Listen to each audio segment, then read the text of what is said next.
Hey, remember when I went to Manchester about a year ago? Tommy Robinson was unveiling his own documentary called Panodrama, obviously a knockoff of the word panorama. Now, Panorama is the name of a famous documentary program on the BBC. I'd say it's a little bit like 60 Minutes. When 60 Minutes targets you, you better be careful because they're going to put in massive investigation resources, top journalists. Well, that's what Panorama was in the UK, and their lead reporter is this guy, John Sweeney. Well, John Sweeney, he was dispatched to do the final job of snuffing out Tommy Robinson in the British media. He was hunting Tommy, but Tommy stung the stinger. What I mean by that is Tommy detected that John Sweeney was working secretly with lobby groups, was offering to pay people to say bad things about Tommy.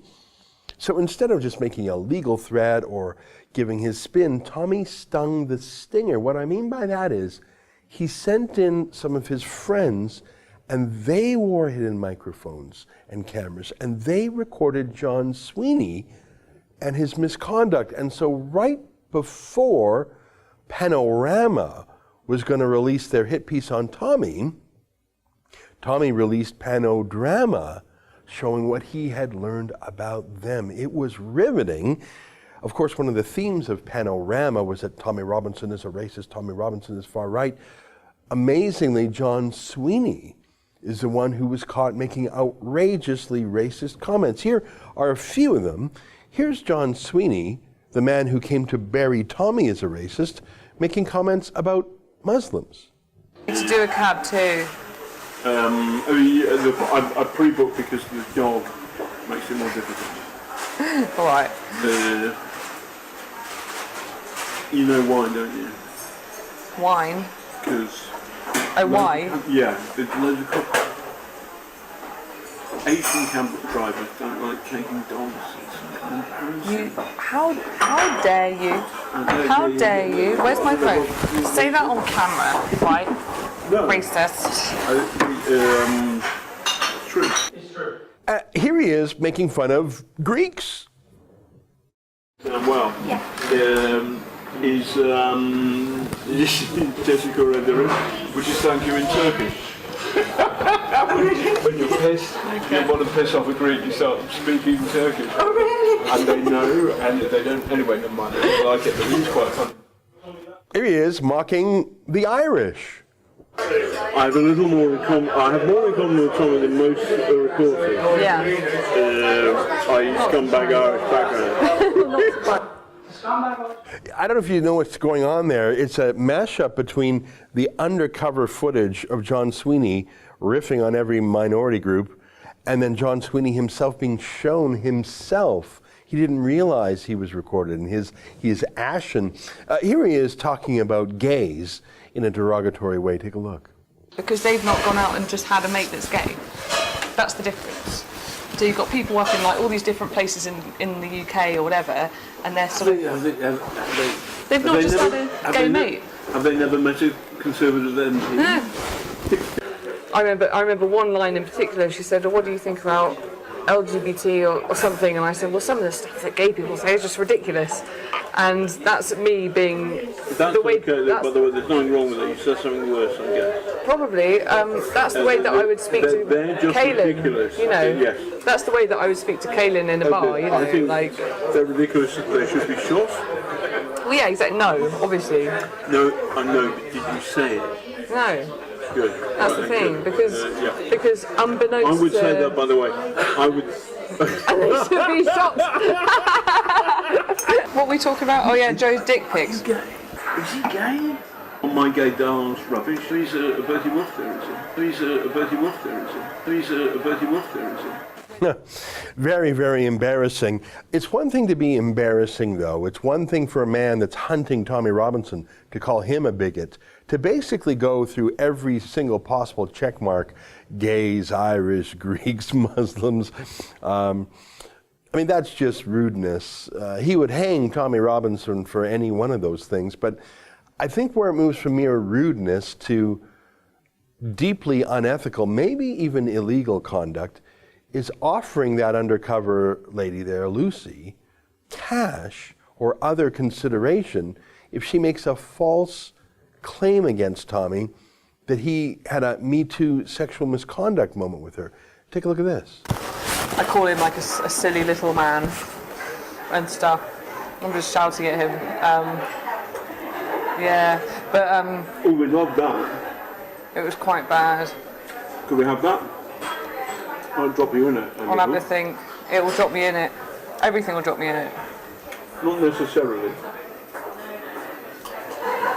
It was really bad. We had this great big argument in Woburn High Street. Yeah, maybe. I suppose that I did give to the lawyers, and they said, well, actually, this for the case doesn't really work because you're just having a dispute. Doesn't really whatever. But I thought I'd record it just in case. Maybe I'll do that. That's It's only audio. It's only audio. That's fine. How angry does he get? He gets really angry and then he runs away and gets in the car and drives off. And I shout after the car. It's really bad. We can clip that bit. We can clip that bit. We can clip that bit. My view about that is that I think doing a kind of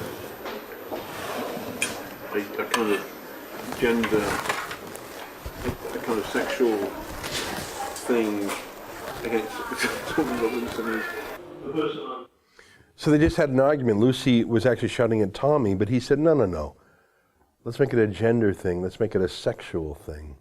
That's deep misconduct. Well, when Tommy Robinson revealed that he had stung the stinger in his own movie Panodrama, that's where these clips are from, it was like a bombshell went off. The BBC said they were going to produce the documentary, but they never did. It was too compromised journalistically and probably legally. And John Sweeney of Panorama, well, he never was really seen again until today when I saw these 3 tweets from him. After 17 years, I'm leaving the BBC. It's high time to make trouble elsewhere. And then he has the next tweet, he says, thanks to my great pals at the BBC, together we helped free 5 people here. Trump got challenged there, Putin here. Okay, so he's going through his greatest hits, but then what's his 3rd tweet? I'm sorry our panorama on Tommy Robinson wasn't broadcast. I paid for all the drinks, by the way. So after 17 years, I can finally say these are not the views of the BBC, but he's a complete C*T. I remain an old school reporter, up for the right kind of trouble. I'll be back. Yeah, sure you will, mate. Actually, I think he probably will be. There's a great demand for journalists who toe the line against any conservative populists like Tommy. I bet he'll be hired by Al Jazeera. But it's amazing to me. Imagine if some grassroots citizen journalist in America were to take down 60 Minutes, were to take down in Canada Bob Fife of the Globe and Mail. It's unthinkable, but that's just what Tommy did.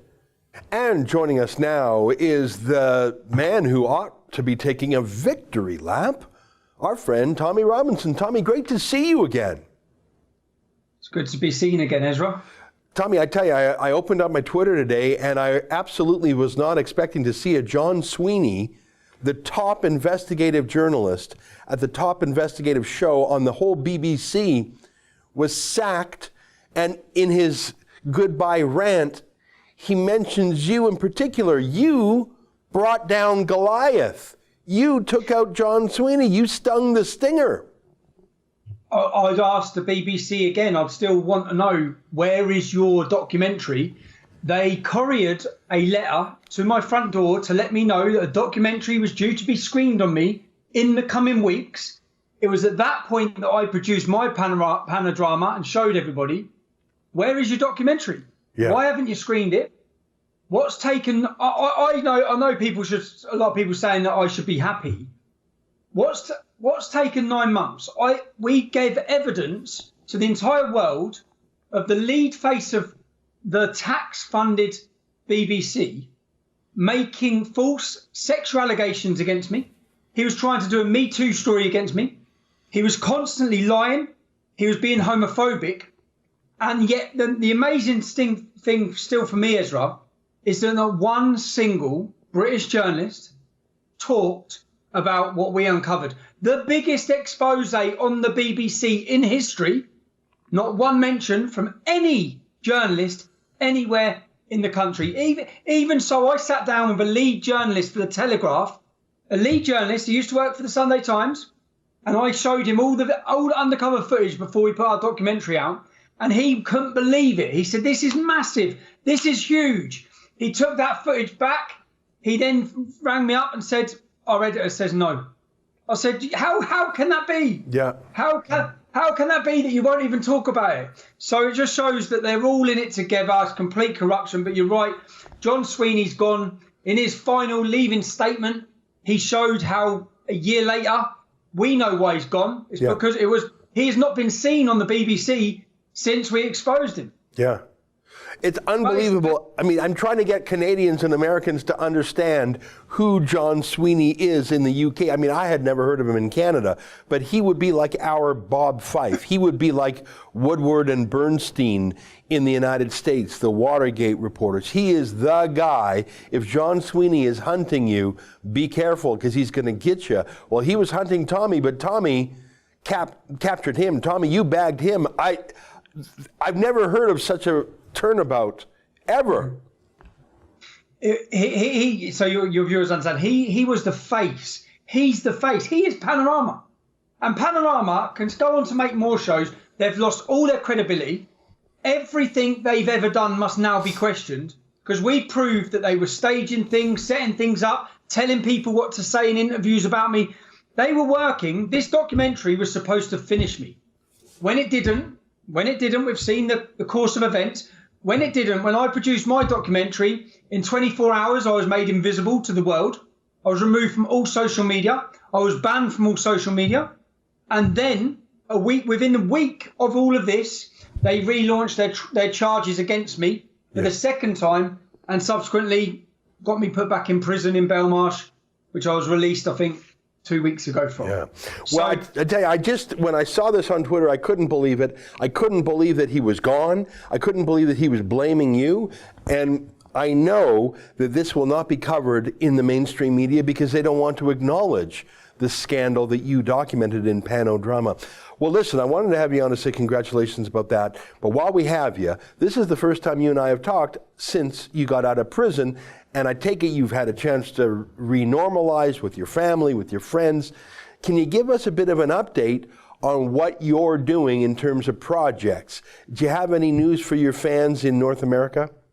I do. Ezra, to be honest, this is the first time I've done anything. I wanted to come out of prison. And, in fact, I came out of prison and I attempted to do a couple of things. And when I come out of prison last year, I'd done months of solitary confinement, and then the next day I went on holiday for 2 weeks. Right. So I continued to lay down next to a pool for 2 weeks. I continued to, when I come out this time, I tried to go full on into doing everything I wanted to do and going everywhere I wanted to go. And I think I should have had a bit more relaxed time and time down to get back into it. So and I realised that myself when I attempted to do a couple of things. So I want my children. I haven't been at home. I've been away. I missed last summer. I missed this summer. I want my children to feel secure. Yeah. When I was in prison this time, I was getting stories of how my son was. If there was a noise, he was scared.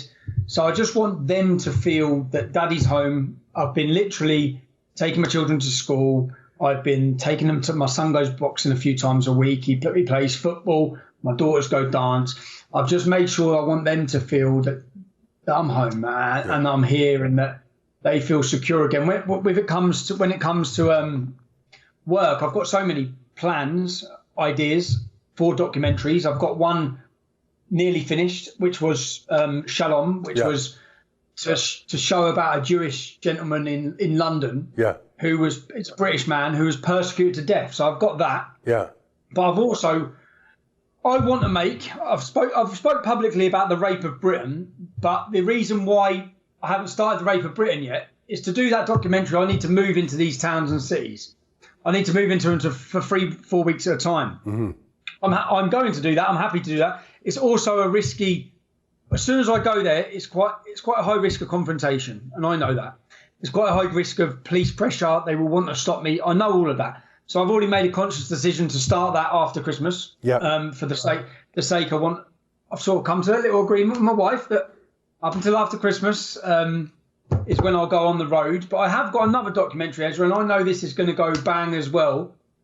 I'm going to categorically prove to people and actually confront the liars of the fake news. I've got six different people, 6 different stories, 6 different broadcasters, with evidence that I can categorically prove they're completely lying and have been for many years about myself. So that's one of the things I want to work on, just because you know what it is? So many people who follow my story, you know who I am. You know what's happened. You follow the details of what's happened. People who don't know, so I have supporters across the UK who, when they mention me to their friends or their family or colleagues or anything like that, they get a bad reaction.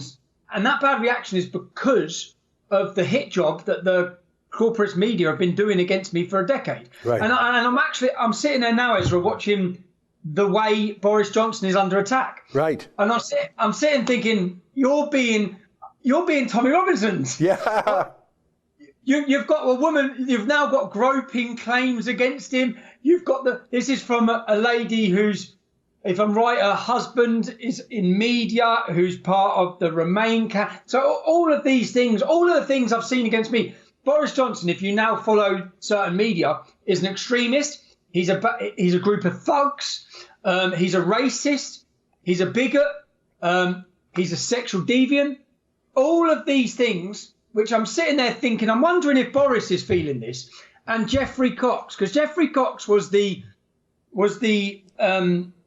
Attorney General who pushed the charges against myself. Right. I was convicted in a political decision by a court that was political. Right. And I sat there grinning and smiling, thinking when the Supreme Court made a political decision against the Conservative government, I just sat and thought, well, how does that feel? Because you know it's not right, the decision they've made. You know they're not following the law. You know they're making a decision based on their politics to go against you. And it's exactly what Geoffrey Cox done. And I don't know if you watched Geoffrey Cox's speech the next day in Parliament after this decision. And as much as I feel aggrieved with what I feel Geoffrey Cox and the British government have done to me, he gave an amazing speech. Yeah, I saw that. Here, let's just play a quick clip of it. We'll just put it right here. Take a look. This Parliament is a dead Parliament. It should no longer sit. It has no moral right to sit on these green benches. Twice they have been asked to let the electorate decide upon whether they should continue to sit in their seats, while they block 17.4 million people's votes. This Parliament is a disgrace. Let me tell them the truth. They could vote no confidence at any time, but they're too cowardly. They could agree to a motion to allow this House to dissolve, but they're too cowardly to give it a go.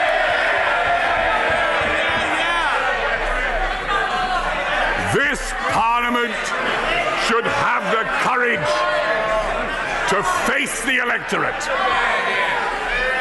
But it won't.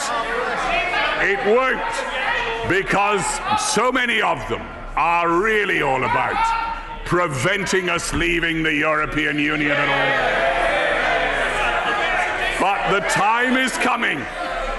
The time is coming, Mr. Speaker, when even these turkeys won't be able to prevent Christmas. Well, Tommy, I saw that, and it is ironic that the same men who were prosecuting you are now themselves being persecuted by being demonized by the same establishment. Well, listen, my friend, I appreciate you taking the time to talk with us. You got a lot of fans in Canada, the United States, around the world. I'll continue to follow your cases. If you're ever in a court situation, I'll come over there because our viewers like to read the live tweets from the court because they just don't trust the mainstream media to report on what's going on.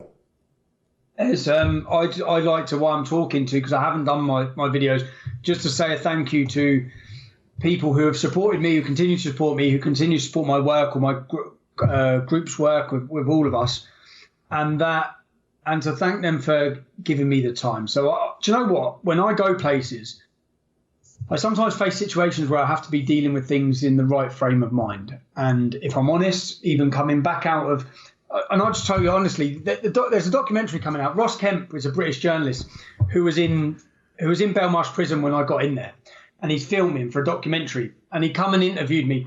And even just before I was coming out of the prison, he was interviewing me, and I was very emotional. And I think it's going to be quite embarrassing because because it'll be on camera. I was very emotional about my kids, about what I felt, and angry about what I felt the system has been allowed to do to me, with full support of the establishment, of the media, of all of them.